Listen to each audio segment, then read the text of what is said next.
Greetings, everybody. My name is Keith Holland Muhammad. Welcome to From Winning Tuition Open House Thursday. Today, I want you guys to get to a place where you are not distracted, you're undistracted, and you can actually pay attention because what you're going to find here today is something that's going to change you. It's really going to change you because I can see the change in myself and those of us who are on this panel. It's interesting because when you look at your belief is everything, but mindset is what it takes to get things done. Because only doing gets it done. So what you're going to hear today, it's going to have the same effect, I believe, once we look at it and we understand. Because when you see what you're going to see, you can't forget it. I couldn't forget it, and I still can't forget it because when you look at paradigm, if you don't know those are, you'll find out today. And you'll also understand when you look at the mind. I never saw a picture of the mind, but the conscious mind and the subconscious mind and the body and how they work. It's so interesting because we've all seen how babies can learn multiple languages. Why can't adults do it? I mean, in like a small amount of time. In about 3 years, a baby can, let's say 3.5 years, a baby can have multiple languages and they can speak it. I mean, fluently. Why can't we do that? It's because of the subconscious mind and how it works. The subconscious mind cannot reject. It can only execute. So imagine, social media, the parents and do this, and babies just learning how to speak, but they can speak whatever language you put in front of them. Also, desire is such a huge thing. Backed by faith, it knows no such word as impossible. What do you want? And lastly, I want to say this. I was listening to a podcaster, and they asked the question, why are there how there are no qualification needed to be a let me walk that back a little bit. Why are there no qualification needed to be a podcaster to share opinions, okay, out to the world, sharing opinions out to the world to listen to like what you're talking about? But imagine if you don't have degrees that like you know what you're talking about, right? Yeah. Do they really? Or is it just the mindset or the paradigms that we have been led to believe that if you got a degree, then you're qualified? So let's go back 100 years ago. They didn't have degrees, but they had things that worked. The magic of thinking big, the same concept. But anyway, just know that you're going to hear a lot more about this right here. And I'm going to put a pin in it right there. But again, welcome to From Wish to Winning Open House Thursday. Now I want to introduce all of you to this woman that I've been knowing for about 2 years, I think, maybe a little bit longer. But this woman right here, she is a retired educator. She loves teaching. She loves people. She's on fire, and she's a fighter. She won't shoot and hide behind the wall. She comes out and engages you face to face. I've watched her change, like I watched all of us on this panel. We changed. We're getting in front of the room, but I want to go ahead and not belabor her identification. I want to introduce to some and present to others. This out here. Come on out here, out here. Thank you, Keith. Thank you so much for that kind introduction. Welcome, everyone. I am so happy to see you with us today. I want to briefly discuss, and we're going to put quotes around briefly, might not be so brief, but I like to discuss today something that those of you who have been with us in this coaching club are aware of and hopefully practicing on a daily basis, and something those of you who are with us for the first time and looking to join us, hopefully, will learn and put into practice. The topic I'm going to discuss is foundational to building wealth. I call it a wealth hack, actually, which means reframing old paradigms and creating new habits. That topic is gratitude. Now, I thought gratitude, I didn't give it much credit. I mean, I didn't think it was much, but has my mind been changed since I have been practicing this? So I will be borrowing from our lessons, mainly lesson one. And those of you who are with us, you have lesson one, and some of the mentors that we use, such as Mr. Napoleon Hill, Mr. Wallace D. Wattles, and who I call or consider the Mac Daddy of personal development, Mr. Bob Proctor. And then I'll sprinkle a little of me in there too. First, I'd like to start with a quote from Mr. Napoleon Hill. He tells us, "You are not born to be average. You are not placed here to survive. You are here to build, to rise, to thrive, to shape reality into a masterpiece, forged by thought and hardened by action." When I read that, it gets my blood boiling. It's like, let's go. Let's read that first thing in the morning, last thing at night. You'll be ready to go for real. I love that quote by Mr. Napoleon Hill. So ultimately, wealth is a reflection of your mindset, your self image, and your capacity to act with conviction. When your thoughts, emotions, and actions align, you become a magnet for opportunity. Success is not about shortcuts or luck. It's about mastering your mind. Know specifically what you desire, making a firm decision, and consistently showing up with purpose. Train your mind, and your external reality will follow. And that is so true, family, I tell you. So, how does gratitude fit into all this? Gratitude is a key element in this whole process. When you operate from genuine gratitude, you align yourself with the source of abundance and accelerate the realization of your desires. And like Brother Keith says, desires, you got to know what you desire, what you want. Desire is everything. You got to know that. So, this is how we do it, family.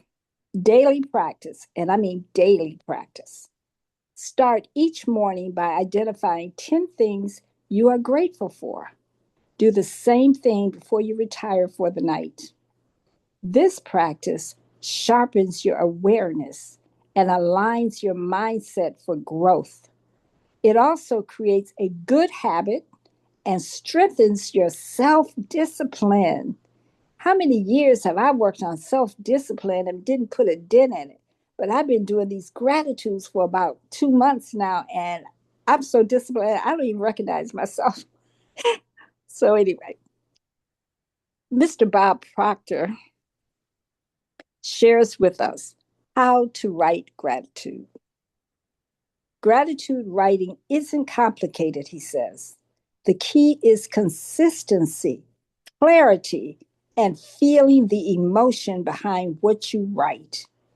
He gives us a simple format that anyone can use daily.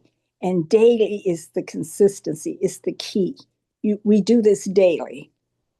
You want to write about, he says, specific things you're grateful for. Write them down. Those things, big or small, that you're truly thankful for. Be specific. He gives an example. He says, instead of, "I'm grateful for my team," write, "I'm grateful for the way my teammates covered for me today in the meeting." Specific. Be specific.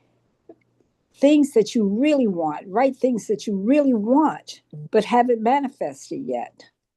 This could be the solution to a challenge you're having, good health, an exact amount of money you need or want, a vacation, or anything.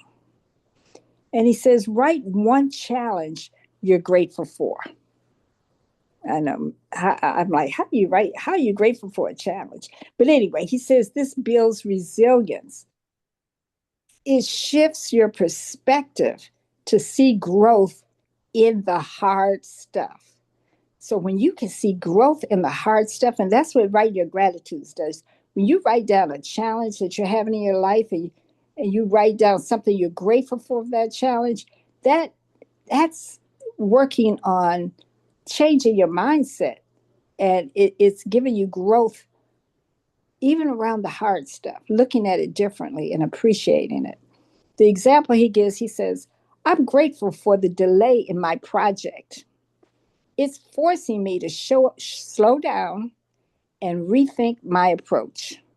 Now I've never done that up until now, but that gives you a whole different spin on, the delay of something or something that you had planned, and all of a sudden it looks like it's off the rails. It's a purpose for it. It's a reason for it. Be grateful for it.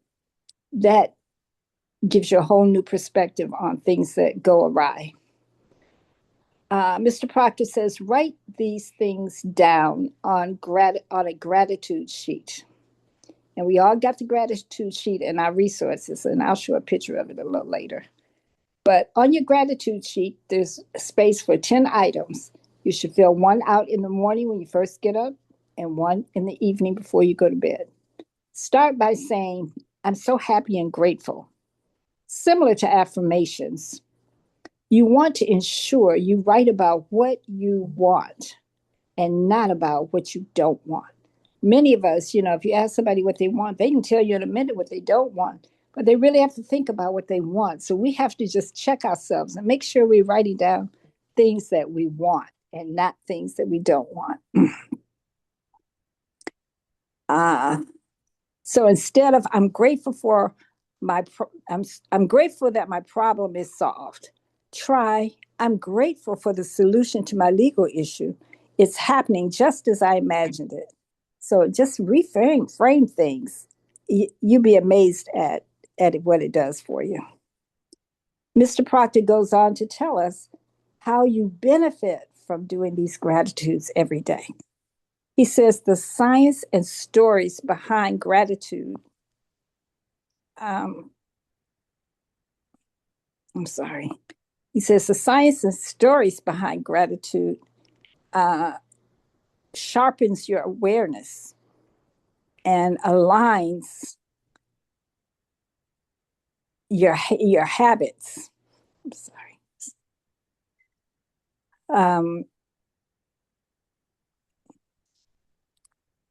He says the key is consistency and writing with feeling. He says that here's what regular gratitude journaling can do for you. It improves your focus and mental clarity. It reduces stress and anxiety. It builds stronger relationships. It gives you higher resilience and optimism, especially for those things that we look at as hard. Definitely builds your resistance. More motivation and momentum. And it does that. So, ladies and gentlemen, I'm telling you, gratitude is more than a feel-good practice. It's a performance enhancer, a mindset shifter, and a resilience builder. This tool belongs in your mental toolbox. Start simple, be consistent, write it down, and watch how this one habit transforms your mind, your mood, and your mission. Ladies and gentlemen, if you are not writing 10 things you're grateful for first thing in the morning and the last thing in the evening, you are doing yourself a grave disservice. This is foundational. This is important. This is necessary to changing our paradigms to disciplining our mind, to building our habits, to attracting our desires and dreams, and to making the move from wish to winning. So if you're not doing this practice, I highly recommend it. I have seen such a great change in myself and so many things that I've worked on individually that are just falling into place just because I do my gratitude. I know that's what it is. It's the only thing changed I've done. First thing in the morning, last thing at night. It just makes you a grateful person, and it changes everything. It is a wealth hack because, and I say that because then you begin to attract things to you, the positive things, because being grateful puts you in a positive mindset, and you begin to attract things to you that you want because you're clear on what your desires are, you're clear on what your wants are, and it just opens it puts you on the same frequency as those things that you want, and they just come to you. It's unbelievable. So gratitudes, don't poo poo them. They're very, uh, very, very valuable. And again, it will help us make the move from wish to winning. And that's so important. Up next, I have the pleasure to introduce another valued team member. This brother, this extraordinary man and team leader who always keeps you on your toes. He repeatedly gives you something to think about, be about, and grow about. This thoughtful, compassionate brother who, without exception, will elevate those in his presence. He can't help it. It's who he is. Please allow me to introduce to some and present to others our very own Brother Eric Ture Muhammad. Brother Eric. Wow, ready for evolution. Thank you, Sister Tahira. Folks, I'm trying to get my screen to work. There I am. Okay. You're not missing much if you couldn't see me anyway.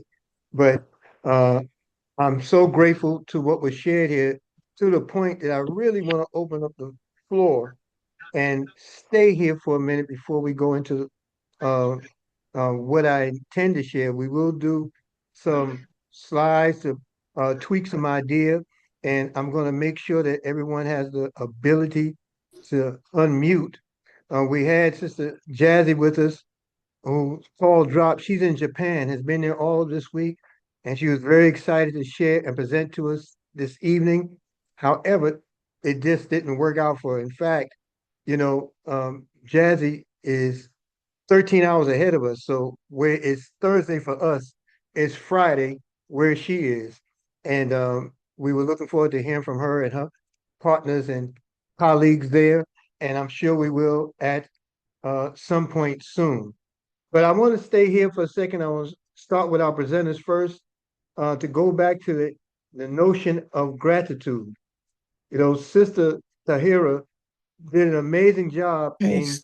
showing her appreciation for it. And the one thing that resonated was how grateful she is. And I just want y'all to understand that because what happens is when we implement gratitude, we wake up grateful way beyond our current circumstances, way beyond whatever conditions or things that we find ourselves wrapped in. Without gratitude, we find ourselves just bogged down and stuck, you know, with whatever the issue or the disposition is. So when we exact and excite gratitude, I'm trying to get cameras and stuff here together, so forgive me. When we exact gratitude, when we know what we're thankful for, and it automatically places, and correct me if I'm wrong, Sister Hera, but in the gratitude portion, exciting those gratitudes allows you to focus on the one responsible for giving you that which is grateful you're grateful for. Absolutely. When you when you talk about, I'm happy and grateful for, happy and thankful, who are you talking to? You Source. see? Yeah. Yeah, yeah, That's a big thing. You have anything you want to share any more on in that respect? You're absolutely right, Brother Eric. Our creator, the one who's responsible for all of us being here and everything here for us, that's who we're thankful to. We are on a higher frequency when we are grateful, when we have gratitude in our heart, and we're able to connect. And expressing that gratitude on a daily basis just really opens up everything for you because source, universe, God, Allah, whoever you call it, it hears you and it responds. And we're on that frequency, and oh my God, things change for the better. Absolutely. That's been the impact of my heart and mind. How about you, Brother Keith? Anything to share? You're muted.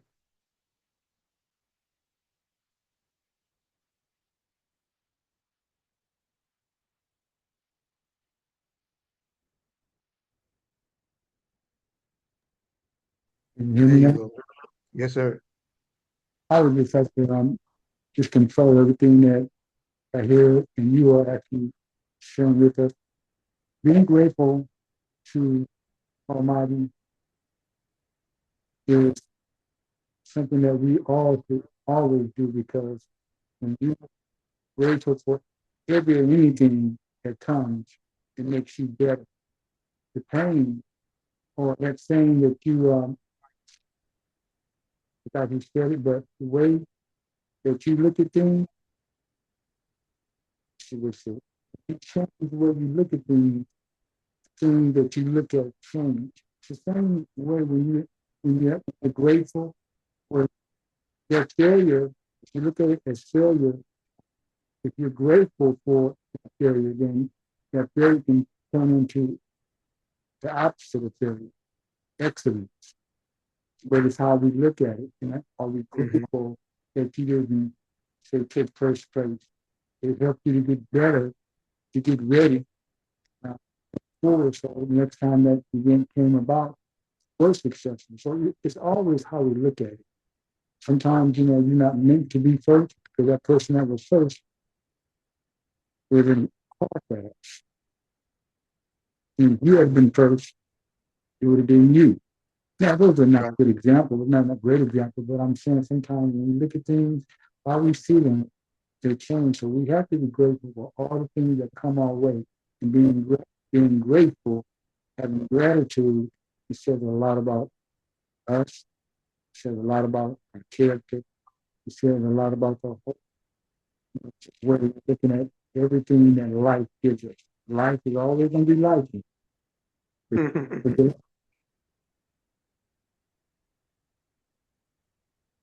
Thank you for that share, brother.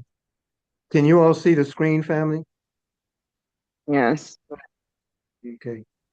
The quote that Keith alluded to, when you change the way you look at things, the things you look at change. You know, Yes. it had such a profound impact on me when I first heard it. I heard it from Mr. Wayne Dyer um, several years ago, and he wrote a book completely on that element, the thought process, the mind. How do we impact our mind, body, soul, our spirit, our energies? It's all about the way we look at things, all of it. I don't know why that those captions are coming up, but hey, if it works for you, more power to you.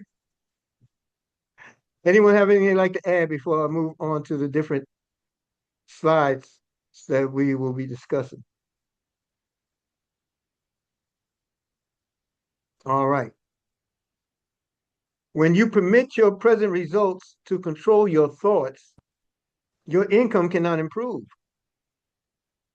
And when we think about the success we seek for ourselves, success is defined in many ways. You see here just in what we're sharing on the screen.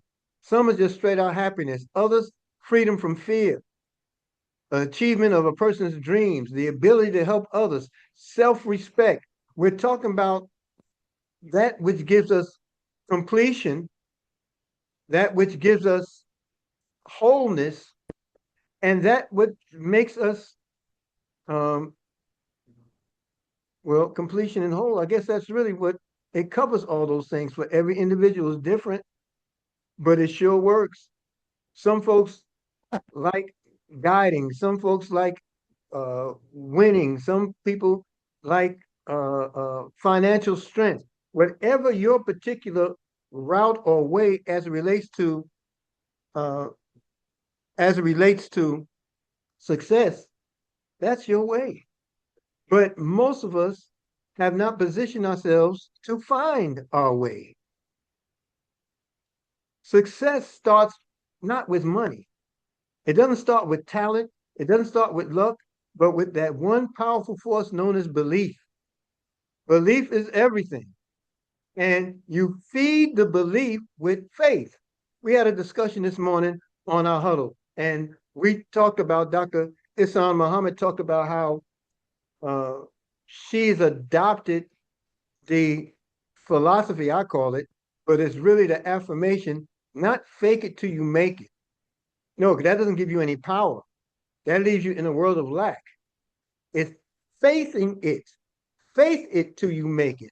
Believe on yourselves and believe on your understanding and get started and get moving, and you'll find that powerful force take over, known as success.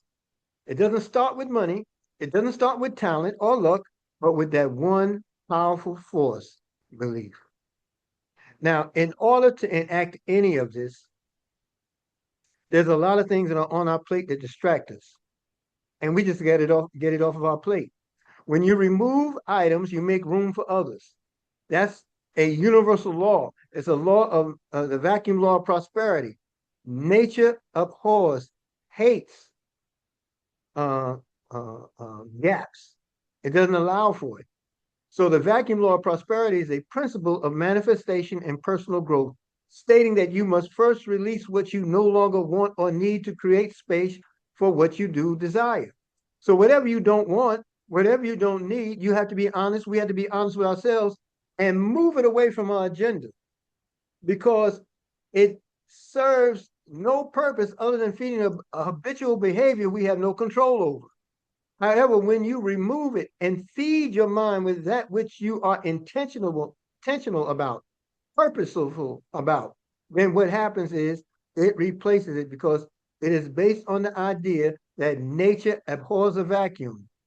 When you create an empty space, the universe will naturally rush to fill it.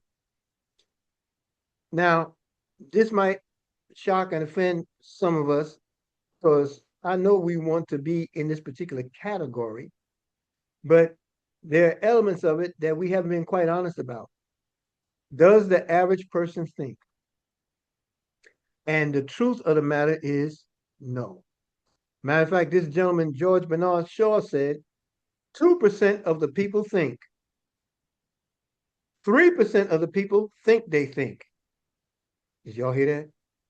2% of the people think. 2% of the 100% of the population, 8 billion people on the planet, and only 2% of the people actually think. And 3% of the people think they think. Well, my Lord, what does the remaining 95% do? That 95% of the people would rather die than think. That is one heck of a paradigm, folks, where you find us in many respects. When it comes down to finances, many of us live for the weekend. What does that mean? You might be working 5 days a week, 6 days a week, and your only goal is to get off work. So you have a day or maybe 2 days off. But you find yourself going back to that same grind, doing only to do it over and over again. 95% of the people would rather die than think. So let's talk about this wonderful, marvelous thing known as the mind, and what the mind is designed to do, but not to give us a full soliloquy of it or syllabus. We're just going to go straight for the jugular and understand that we have to train the mind. Now, when it comes down to income and income strategies, we deal with that here in From Wish to Winning, right? But in dealing with those 3 income strategies, depending upon our mindset, will determine the impact it has on money, our outlook on money. Mr. Earl Nightingale, referred to as the Dean of Personal Development. And Sister Hill, what did you say? What did you claim Bob Proctor as? Did you say the Mac Daddy? The magnet. I, Yes. I have to embrace that. I do have to embrace that. Earl Nightingale said, most people think they want more money than they really do, and they settle for a lot less than they could have. Now that's a mind-boggling, uh, uh, not complexion, but truthfully, just straight up disastrous. I mean, think about that sentence. He said most people think they want more money than they really do, but the thinking is not enough to give you the goal or goal set or to exact your life costs, right? Lifestyle costs. Instead, we settle. We really talk ourselves out of what we should should have as a what we really deserve. We don't know what we really deserve because we think we want more than we really do. And so we find ourselves settling. When I worked for the plantation, I know I went in there looking good, smelling good, had on fine suits and well groomed, and I knew how to present to a person. I knew how to answer their questions intelligently. But the reality was, I wasn't trying to exact the money I needed. I just wanted a job because my mind told me employment was job security. There's no such thing as job security when you once you clock out. Suppose you're sick the next day. There's no security in that. You can't clock in. What happens? You lost money, right? Just think about Question, it. brother. We sell our time for money, and we actually give not overtime, but over our time. You have something you want to share, Brother Keith? Yes, sir. So basically, in what you're saying is that many people, we say, well, I'm not going to accept nothing less than $30 an hour. But then when they go to that interview and they're faced with that same question, then they accept it. They don't hold out, they just accept it. Well, yeah, I can deal with that.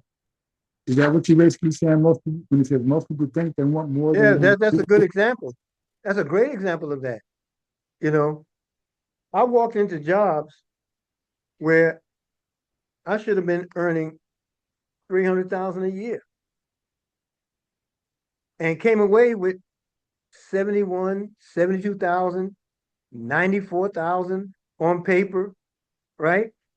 Sam got a third of that in the start, but I knew my worth, but I wasn't willing to challenge the job for my worth. Why? Because I knew inherently that the job is not designed to pay you your worth.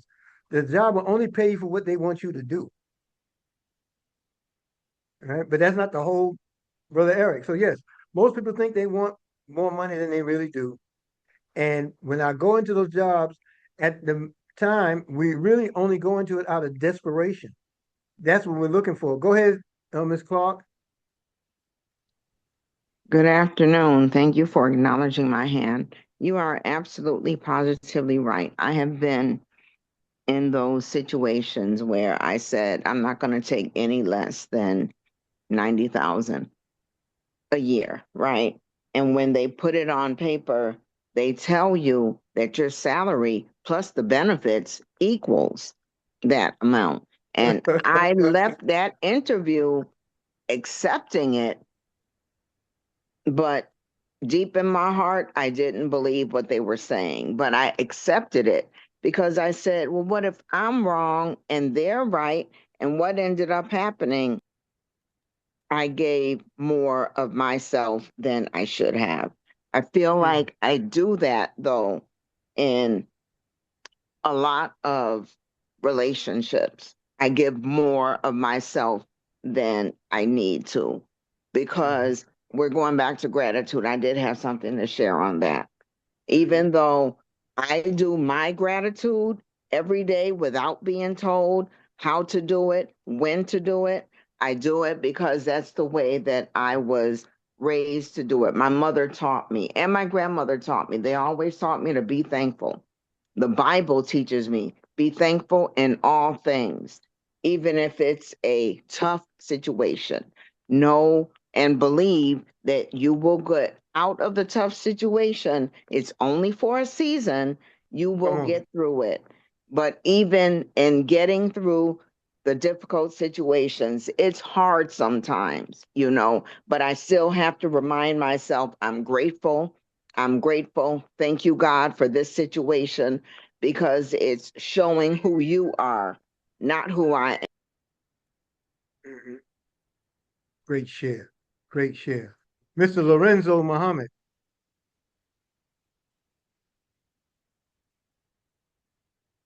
You should be able to unmute, Mr. Lorenzo.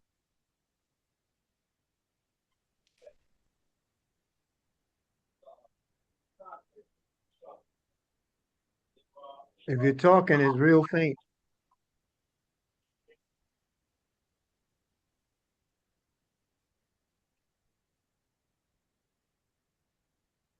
Mr. Lorenzo.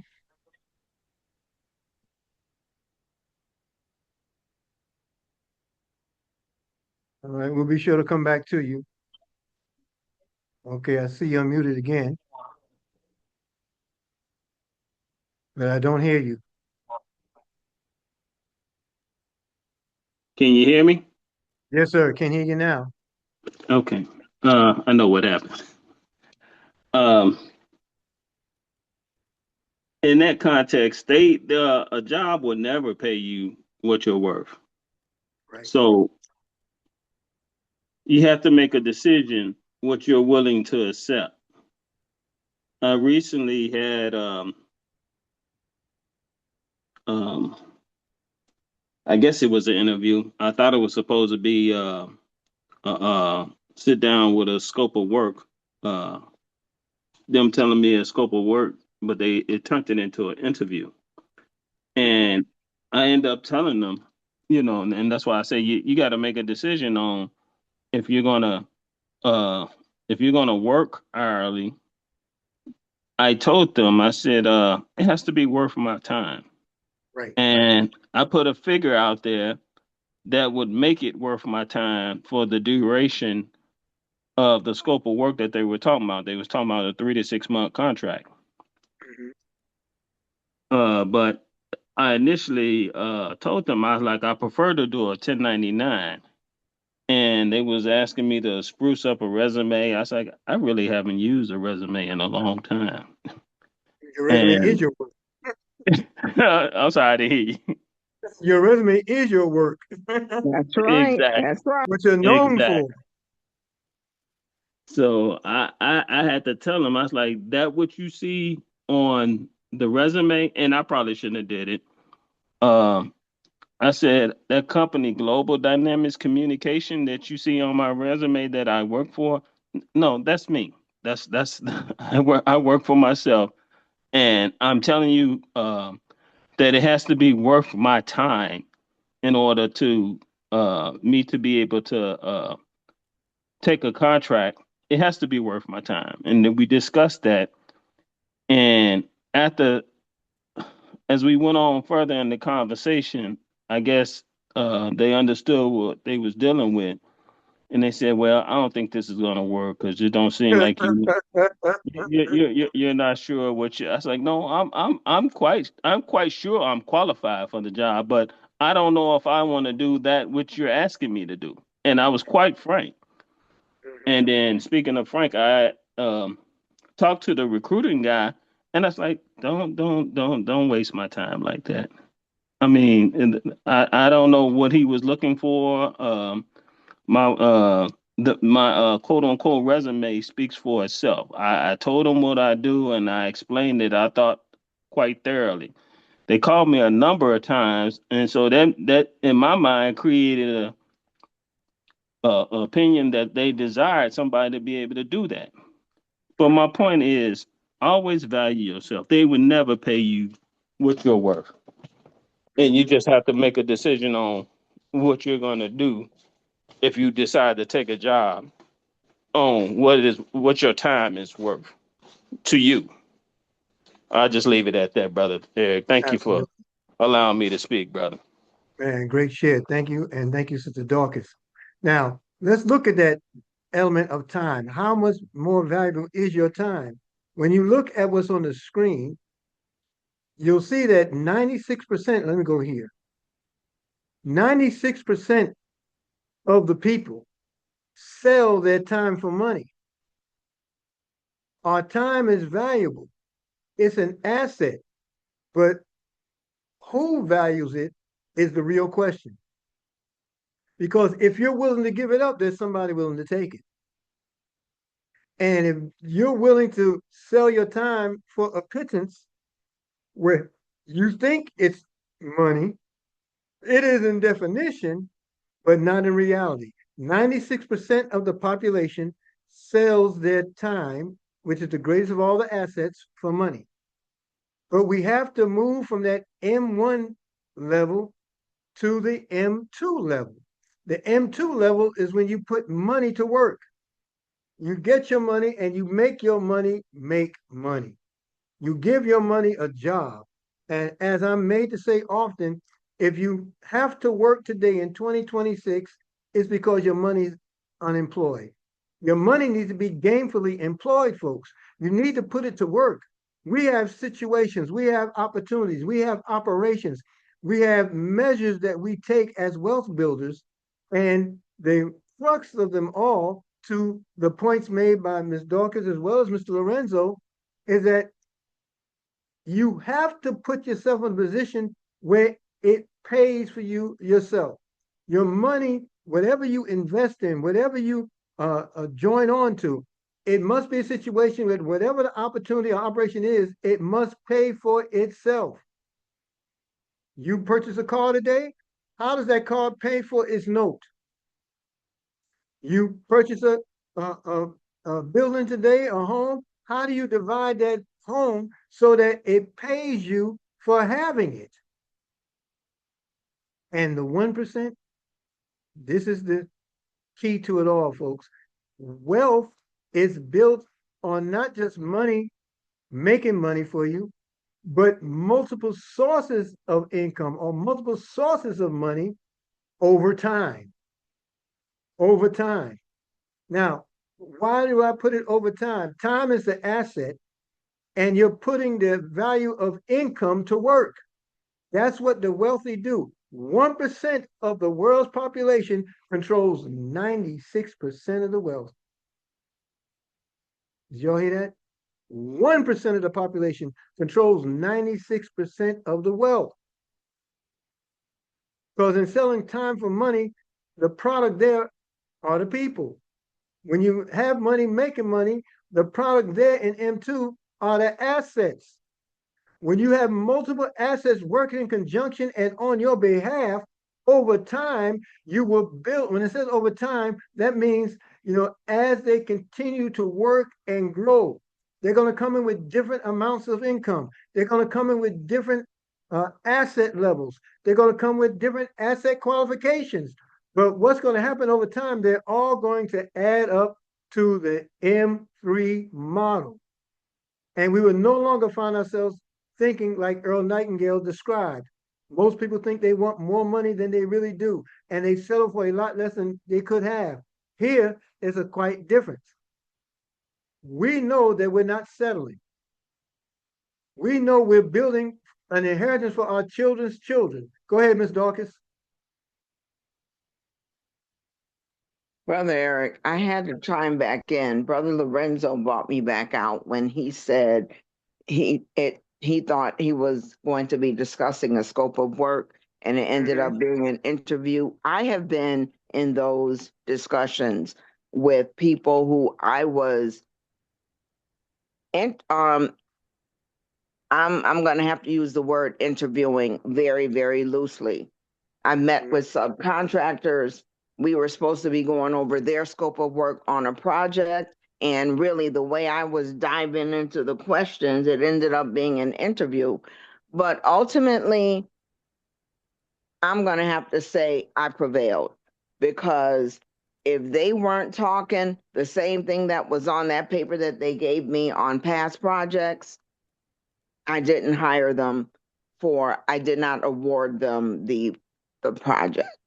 So yes, Brother Lorenzo, those type of meetings can turn into an interview, but you did the right thing. You postured up. The subcontractors who I met with in years past, none of them postured up. So unfortunately, well, it wasn't unfortunate. It was unfortunate for them, but it was fortunate for me because I prevailed for the company. I just didn't think that they would be the best fit. That was the terminology that they used back in the day. Oh, you're not a good fit for this type of work. You're not a good fit. Okay, so what makes you not a good fit? Because I am combating what you want to offer me, or are you combating what I'm presenting to you as what I need in qualifications for this particular type of project?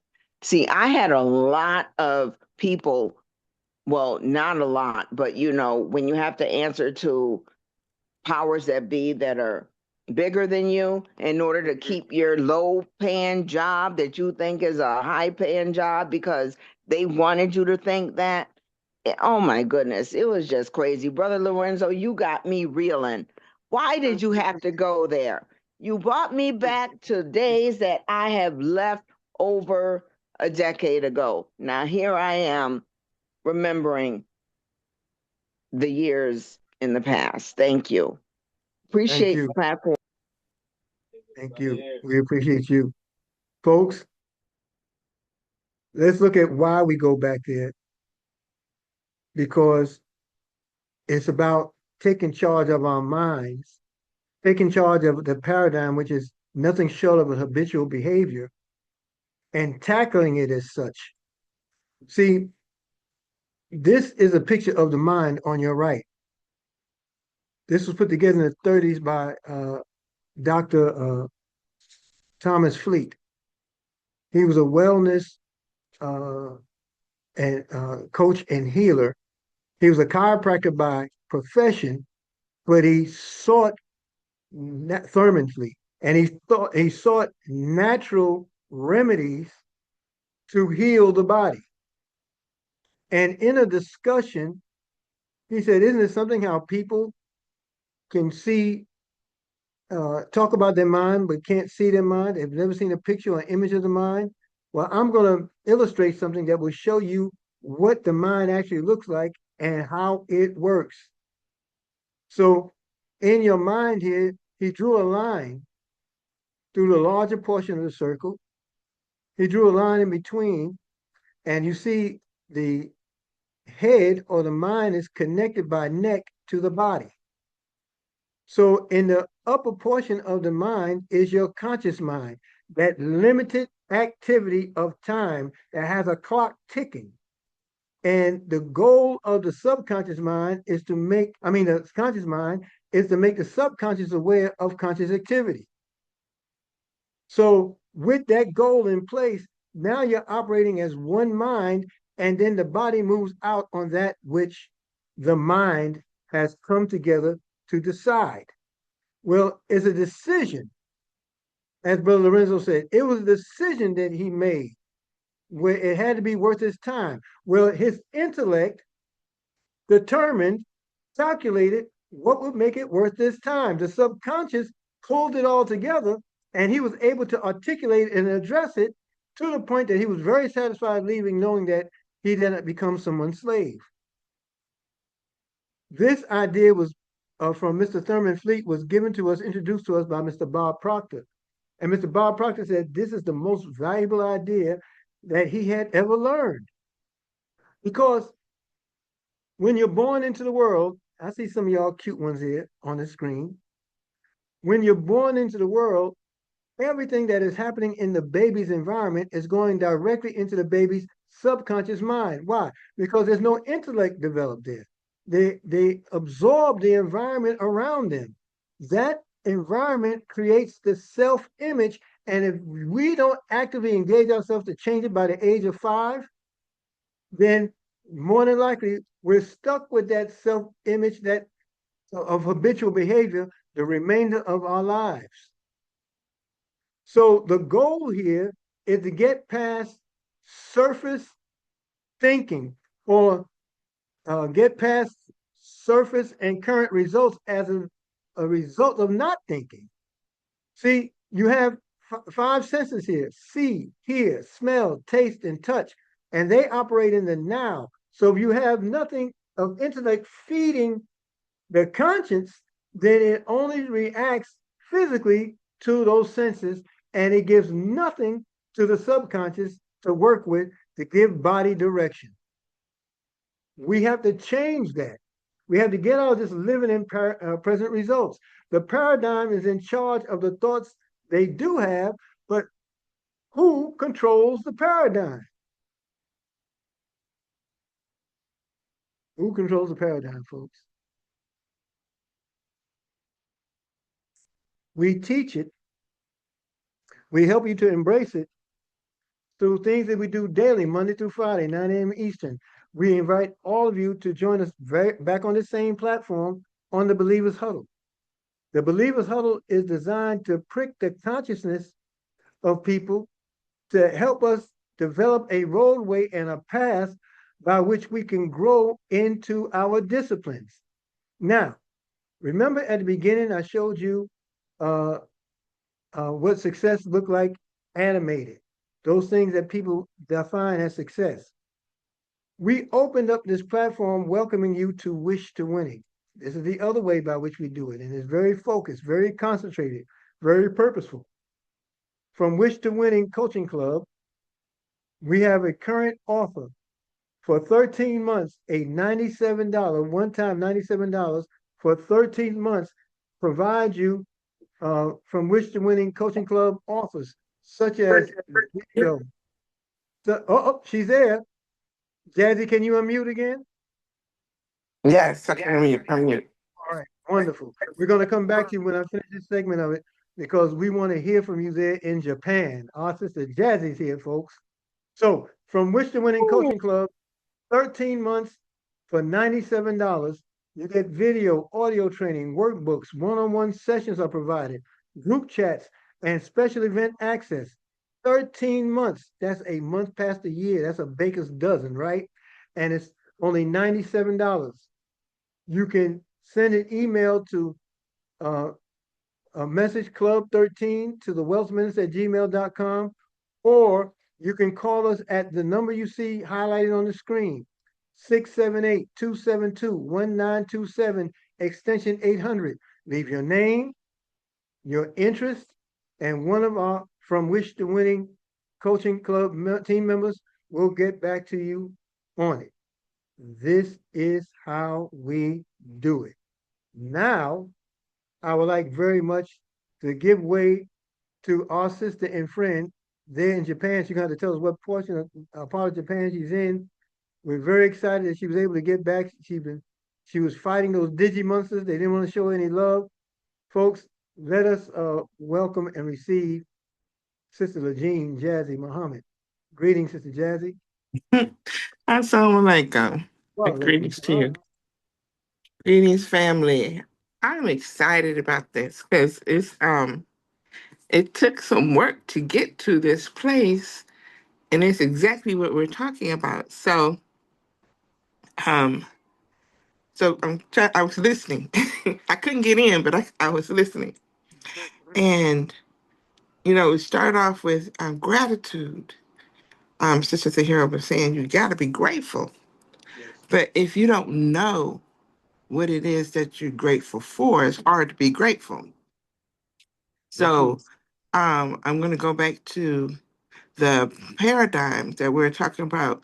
So, for example, for me, and I'm going to tell you about me because I can't tell you about anybody else. So, when I was young, my mother wanted to, be the powerful that she is, of course. And so she, A student, she was used to just being the best at anything and everything she did. And she got pregnant, you know, accidentally. Okay, we'll accept Sorry. that. Um, and you can hear me? Yes. Okay. So, but she said she didn't want to stop just because she got pregnant. She was married. She got married, and it looked as if, this is life, and she wasn't willing to accept that. As a child, and what I experienced because of that, I had made up a whole story around this. This is and became my paradigm. I don't want to just go to work and go out there and leave my children at home by themselves. I'm not by themselves, but babysitter to this. Anyway, I wasn't with my mom. I want my children to be with my mom because I wasn't. And my mom went to work and went to school full time, both of them, so that she can make a better life for us. And she kept telling us that. So it wasn't that she was doing something wrong. It was, when there was no babysitter, there was me. And that's how I grew up. So those children that were other than me, that were younger than me, I had to take care of them. I had to get them ready for school every day. I was told in the morning, I got up early before they did, and she told me what I was supposed to make for dinner and how to make that every day. So only time I actually saw my mother was on the weekends. And we Mm. did really wonderful things during the weekends. But I resented her as a child because of that, because I wanted to be outside playing with all the other kids. I wanted to be a child, and I wasn't allowed to do that. So, in that, doing that, see, about being glad I wasn't grateful for that. My mom was working hard so that she can put food on the table for us. She can make a better life for us. That's not what I was doing. I was like, um, dang, she loves working better than she likes being with her children, or Wow. really better than me, Wow. right? So that's that was my thinking, and I wasn't grateful for that.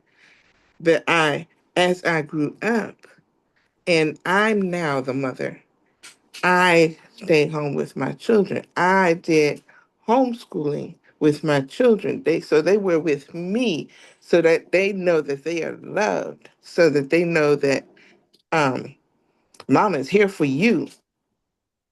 Okay. But I got my degree and all that kind of stuff. And then other stuff that happened on top of that is, when I'm working, somebody would steal my ideas.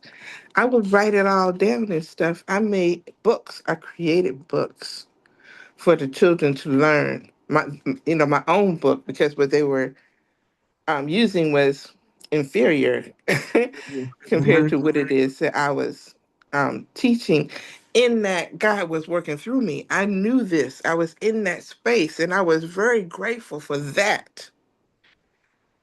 But then someone stole my original book, the one that I created. That I made little books for the children, but all my original information, including all the research, was taken. I'm like, dang, I can't have nothing. Okay. And then when hmm? Well, I was bearing witness. Yeah, so and then that happened again working for the school district. So that was when I was working at Muhammad University. I went to work for the school district, and as soon as I finished my project for my children, because I was creative. I was in that space of being the best that I could be. I'm patting myself on the back. I am very incredible when it comes to teaching. That is who I am. And so I created this project teaching reading. That made it very, very easy. So my children, my kindergarten children were reading third grade books. All of them. Mm. Okay, who was there at the beginning of school. Okay, so um, I took that to the school district, and as soon as I finished, all of a sudden, they're not going to have this program anymore. And they took, and this is my fault, I actually put all that stuff on the school computer laptop that I was using, and they took the laptop first. They took the material off the laptop, so now the laptop is empty. Then they said, we're not going to have this program, this project anymore, so we're going to let you go. So they stole my stuff again. Okay, so my worth, I got. I understand that they needed my stuff, and they didn't have that, and they needed it. Instead of asking me and paying me for it, they just took it. Took it. So in that space, I didn't want to create anymore. Okay, because I didn't want to um, be taken from again, Right. and Right. set myself backwards. So in that space, I'm not grateful. You hear what I'm saying? I'm not in that space of being grateful, and that changed my paradigm again. I'm not really changed, but add on top of the paradigm that I had had even as a child, and I'm not grateful because why would they do? Because that's going to happen again. So the thinking comes in, and I'm not coming from a space of I'm incredible. Of course, everybody wants to be me. They want to know what it is that I do. They want to take from me. They want to. I must be absolutely incredible, and that's that space. But the thinking is like you have to know. You have to pay attention to what it is that they are doing, or what it is that you are doing. I didn't understand that it was me who was creating this, all of it. So I could Wow. see me showing, look at this. They want this because this is who you are. Okay. I didn't come from that thought process. I came from, oh, look what they do to me. Instead of, it's just to show you how powerful you are. So Mm. it's Come the on. thinking that Right. gets in the way. It's all you. You are the one who is, I created all of this. And I'm unfolding this whole life of mine is unfolding in that space. So when I go back and I look, now this is me, I'm going back and thinking, using that thought process, but I had to go back and I had to look. I had to have the desire to look. Wait a minute, I'm supposed to be Hey, showing me face. I'm here. Okay. hey, Desert. Yeah. I had to go back and that's what this project is doing for me, to open up and go back and look at everything. How did I get here? What all this stuff that happened, and I created a paradigm or a thinking, and it's not necessarily correct, but I made up a whole story around these little pieces that was showing me who I am, how powerful I am. I made up a story about look what they did to me. There's no they. There's no they out there. It is all me. I created it all, and it all showed me how powerful I am. Okay. So, but you got to think it's like when you have that intersection and you got people on the four corners. I know you heard this before. And everybody from each corner, the east, the west, the south, the east, I don't know if I did that right, but each corner saw something different, Want but you. it was still just one event. So, in Right. that event, I had to decide to look from every aspect, every corner to see what the truth is about what happened and realize, oh my God, it was all just to see how absolutely incredible I am. Come on and teach. Preach Okay, now. not about what he did or what she did. Oh, he caused this accident, or she the one that got in the way. It was me all along, not because I caused an accident. I all of this whole accident happened, and we don't even have to call it an accident. This whole unfoldment Come on. happened just so I can see me.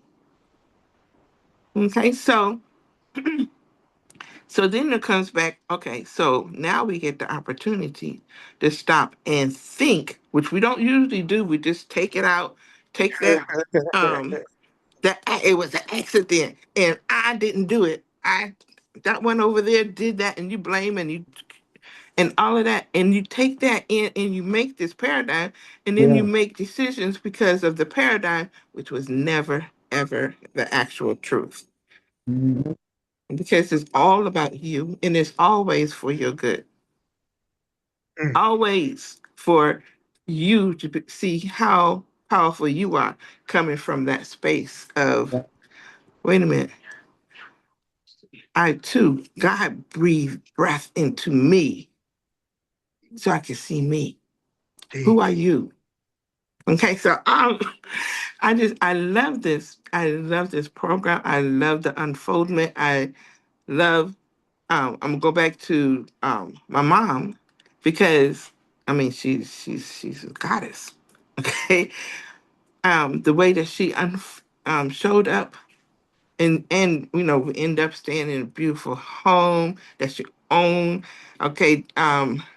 As we moved around a lot, getting better and better jobs. So she didn't get to the point where um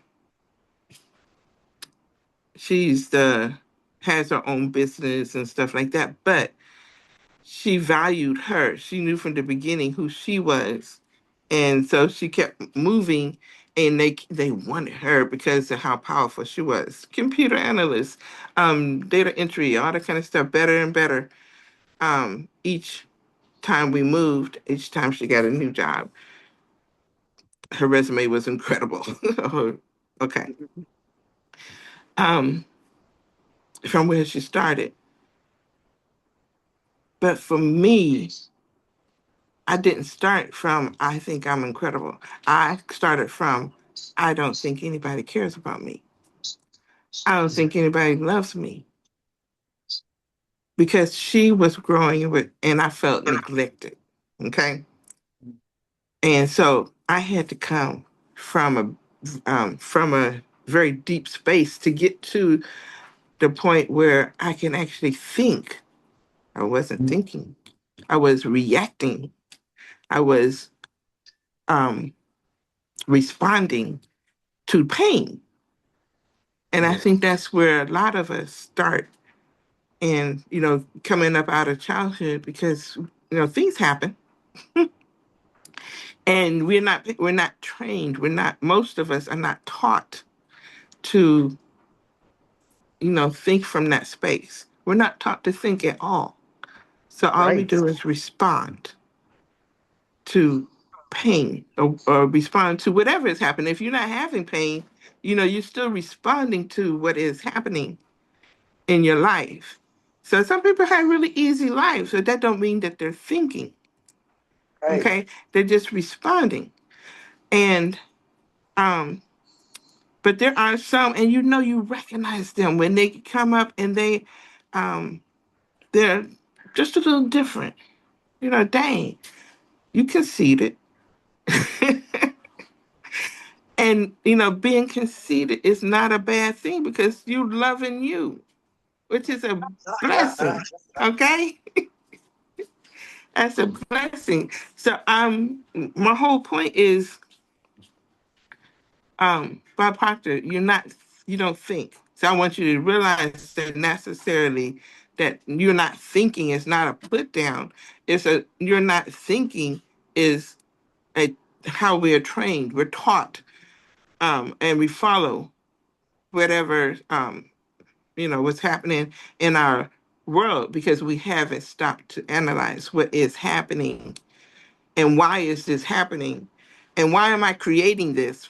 because we don't even know that we are the one who is creating it all in our lives so that we can see the God in each and every last one of us. Okay. And that one next to you is still just you. Okay. Did I hit every point? Only you can tell us. Mm. Okay. Thinking paradigm. Oh, gratitude. So going back to the gratitude, how can you be grateful for all these little things that are happening on a daily basis if you're not in that space of being thankful? You're in a space of blame and you're in a space of pain. Okay, so, but you have to believe, and you have to be grateful in that belief so that you can create more of what it is that you really want. Okay? So that thinking that got in the way for me was I don't want to go stay, I don't want to work to get into a better house. A house is not better for me. I'd rather be in the space of love. I want to be with my children. I want my children to know that they're loved. Okay, so I didn't go for um, doing stuff for myself, for a while. Even in doing homeschooling, that wasn't from a space of um, it wasn't from a space of how powerful I am, because I wasn't there in that space at that time. But oh, my daughter came in this world so powerful, I can recognize her. And in recognizing how powerful she was, even at 2 years old, Come on. and mind you, I understand I created it all, right? But in recognizing her, I was able to see me. And in seeing, and in that space, I was grateful. I was grateful for her.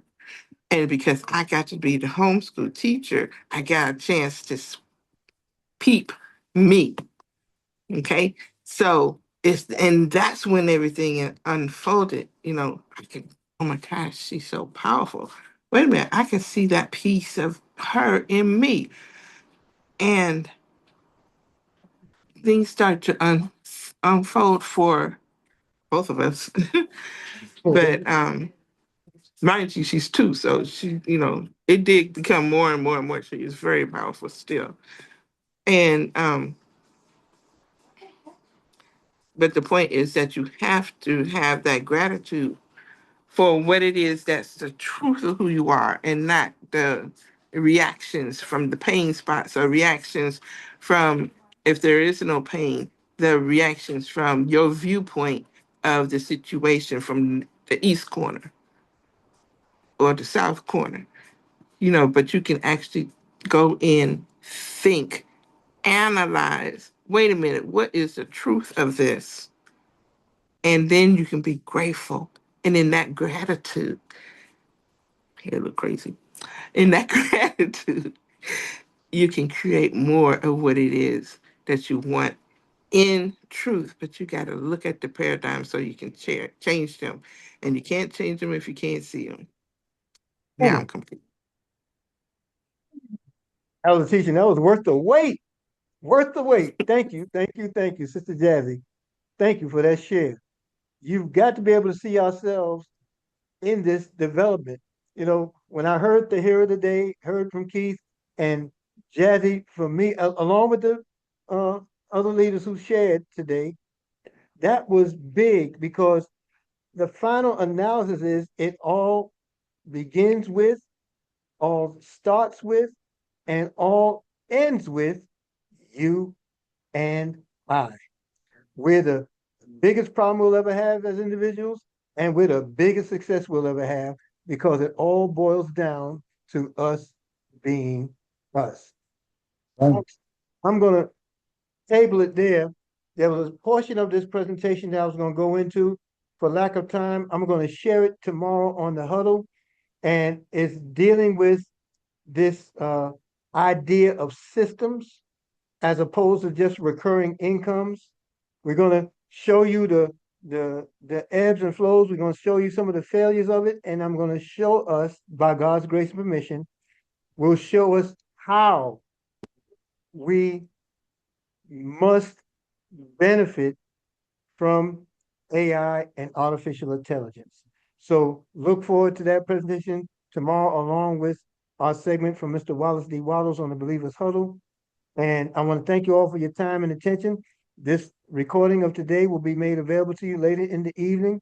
For those who are registered in the From Wish to Winning Coaching Club, you'll find it in your email tonight. With that being said, I want to thank you all for your time and attention. Thank you, Brother Keith. Thank you, Sister Tahira. Thank you, Sister Jazzy. Thank you, Sister Dorcas. Thank you, Brother Lorenzo. Thank each and every one of you for being the best you that you could possibly be. Unmute the mics, love on each other, and I'll see us all on the next live stream. Thank you, everyone. Thank you for attending the open house. God bless. Thank you. Awesome. We meet again. Hallelujah. Some blessings, family.